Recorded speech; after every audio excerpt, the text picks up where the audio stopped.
哎，你说国外的奶奶是不是也隔代亲？是，这玩意儿你说也不知道咋回事。我的婆婆温迪跟谁都抠，唯独跟孙子孙女不抠。前2天孙女早达跟奶奶说，奶奶我要去野生动物园看猴。奶奶二话不说把票买了，告诉孙女没问题，明天奶带你去。第2天一大早叫我们起床跟她去乘地铁，说最近看见我爸可以刷老年卡不要钱，问我他可不可以。大胖媳妇说你做梦呢，你社保搁这儿交的，还老年卡，你在加拿大变成的老年，到中国来刷卡，这想象力便宜都让你占了。你拿个碗满世界溜达，一张嘴就画圆，身边这几个人，一个长得像猴，一个长得像猪，你是唐僧啊，你是唐僧啊。我说温迪啊，没事，今天呢我可以免费试开一台车。温迪乐坏了，赶紧出发。 Is this the car we're driving？ 不是，咱们这是雷克萨斯全新 RX， 也有高频智能系统。走。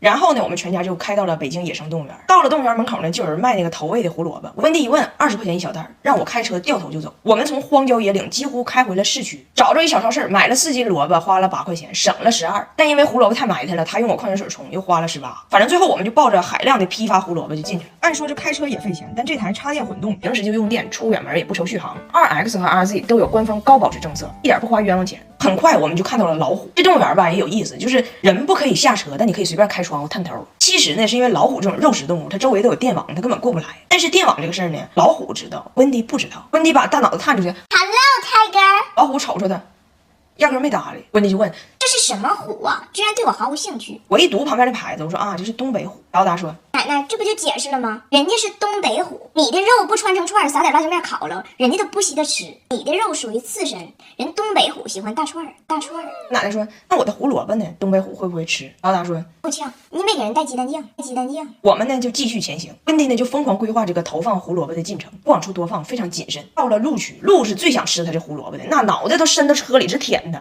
都要把它挟持了。温迪死死抱着胡萝卜，就给2个人。前方有庞然大物，没事儿，这高频智能科技真好使，提前检测前方危险，还提供转向支持，帮我保持安全距离。最后我们手捧一堆胡萝卜驶入了驴区，这才发现这已经是最后一个区了，动物没了，胡萝卜没花了。温迪抱着一堆胡萝卜，感觉很赔，就复盘，刚才不如给那些鹿了。温迪就看着那驴，跟他孙女说：“你确定它是驴吗？我看这个驴长得有点像鹿，要不咱就把胡萝卜给它呗。”早达都懵了，问他爸：“爸爸，那不就是驴吗？为什么奶奶会觉得它像鹿呢？”他爸说：“女儿啊，人世间本没有鹿，给胡萝卜的人太抠了，也变成了鹿，也变成了鹿。”最有意思的是，俺家阿姨坐在前边的车里，我们马上驶出驴区的时候，俺家阿姨就从前边车里的天窗钻出来了，回头照相。温迪看着了，把俺这车天窗也打开了，探出脑袋搁那喊阿姨。但是呢，他把阿姨这个称呼记错了，记反了。我们就看这老太太把脑袋伸出天窗，朝着野生动物园的苍穹嗷嗷喊：“咿呀咿呀咿呀！”顷刻间，驴区沸腾了。最后这一天呢，温迪这连出去买萝卜，再洗萝卜，再招驴，耽误了很长时间。等我们开完车去行走区看猴的时候，猴已经下班了。玻璃墙外门可罗雀，猴已归山。大家都很失望啊，本来就是来看猴的，猴还下班了。结果人家我儿子往玻璃门前一站，猴疯了，猴疯了。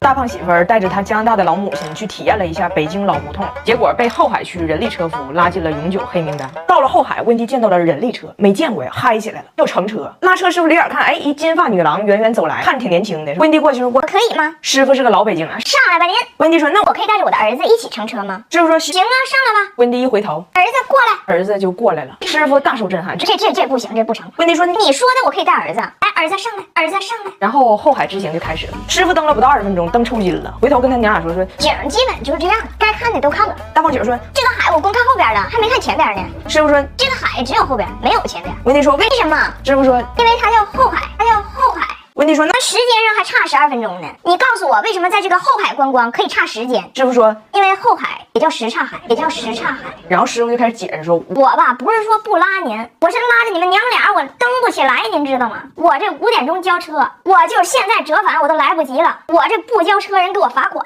一听罚款这个词儿，温迪抽了。什么罚款？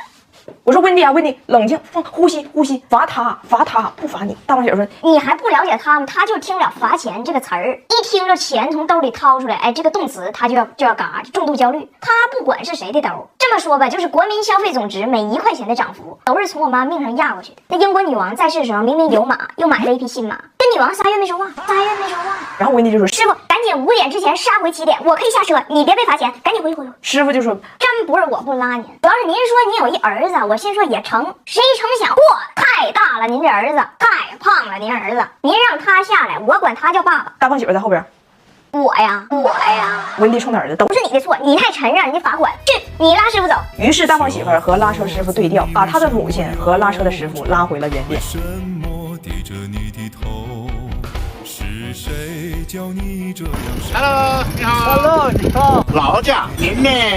师傅坐在车上，旁边坐一温蒂，旁边别的师傅路过，他还跟人解释呢。真没辙，这儿子太大了，这儿子太胖了，他回来之后，温蒂被刺激了，就非常不理解，说我在加拿大是 XS， 我是小号，怎么在这儿就被识别为胖子了呢？于是开始疯狂锻炼，拉着他儿子把能用的健身器械全用上了，天天练。他俩虽然都用，但是都胖了。儿子是所有健身器材都躺着用，不好好练；妈妈是练是好好练，练完吃一桶冰淇淋。所以不怪这些器材，器材是好器材。所以我现在就要把这些健身器材都放闲鱼上卖了。我看很多人都在用闲鱼 APP 卖闲置，幸亏有它，什么电子跳绳、筋膜枪、什么滑雪机、什么这个呼啦圈，还有这3个肌肉大胖媳妇婀娜身姿的拍立得，10几样，通通10块钱出掉，全部断舍离。上闲鱼搜张彩玲就可以带走这些科技与狠活。我告诉你们实话，为啥要卖啊？这是我爸让的，我爸受不了了。我爸天天早上做饭，他就在门口练，给我爸整的怪不好意思，进厨房都不敢出来。温蒂还经常拉着我爸说：“哥哥 ，come on， 要不要跟我一起锻炼？”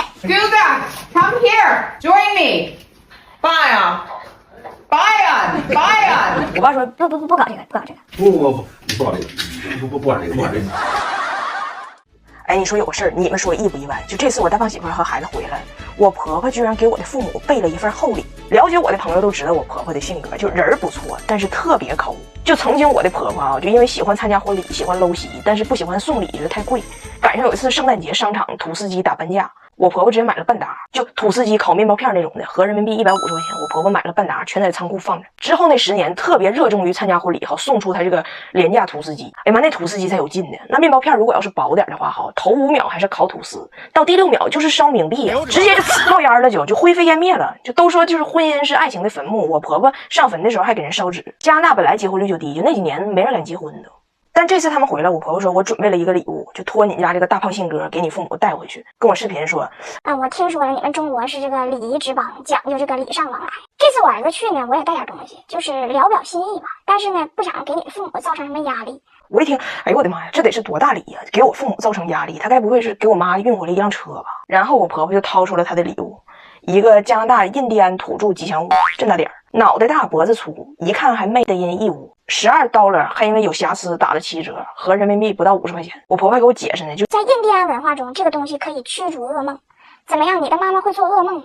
我说我的妈妈会做了你 ，You are my mother's 大噩梦。然后我就赶紧偷摸跟我大胖媳妇说，我说这东西你就别往回拿了，你就随便找个借口，你就说礼物太贵，路上被摸了，东西太沉，影响飞机颠簸了，文物涉嫌玛雅遗址，被海关稽查收割了。他啥也不拿吧，你好歹还可以怪成文化差异。他拿这个来，那就是破坏双边关系，破坏双边关系。我婆婆说我还没完事呢，我还有一份大礼，这次居然破天荒的给我老公一份家产，一个吹风机，出土于2003年。他说这是他20年前攒钱买的最好的吹风机，自己用一个，就另外一个到现在没舍得用嘛。就今天儿子要走了，决定把它过继给他，然后跟我说，你放心，我已经跟我2个女儿打好招呼了，今天我就拍板，这个事儿就这么办了，就是以免将来卷入没有必要的遗产之争。我寻思这玩意儿有必要争吗？20年前的吹风机吹什么风啊？复古风啊，复古风啊！我说温蒂啊，你儿子头发搁哪呢？你给他送吹风机呀？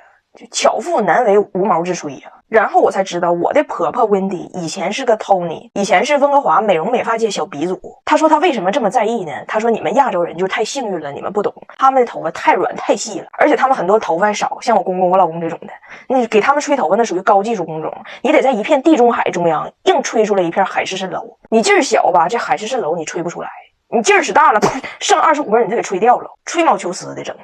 我说那也大可不必从加拿大带吹风机回来，就你这点需求，来分3分钟给你满足。普通吹风机2到3万转，来分11万，时间缩短好几倍。无刷马达放在了手柄里头，劲儿贼大，就我这头发1分钟基本就吹干。但我估计以我老公那个发量，就这吹风机瞅他一眼，他头就干了。哎，我老早就刷过来分的那个创始人，一个秃顶讲吹风机，给我逗稀了。这不相当于小矮人教白雪公主怎么长个，蒲公英教你脱发怎么攻克，外国人教咱们怎么驾驭蹲厕，没有用。后来我一想，不对呀，就他才知道痛点呢。人怕出名，猪怕壮，谢顶吹头真怕烫。所以来芬有芯片黑科技控温，还可以多档位调节，完全不用担心家里有小孩烫着孩子娇嫩的小皮肤，而且声音贼小。虽然他送我妈这一个50块钱的小摆件，但是人家我妈妈还是有格局的。我妈说，等如果他将来来了，咱给他装几个走，咱不差事儿。而且他那2000多，咱那是500多，怎么说呢？让他别有压力吧。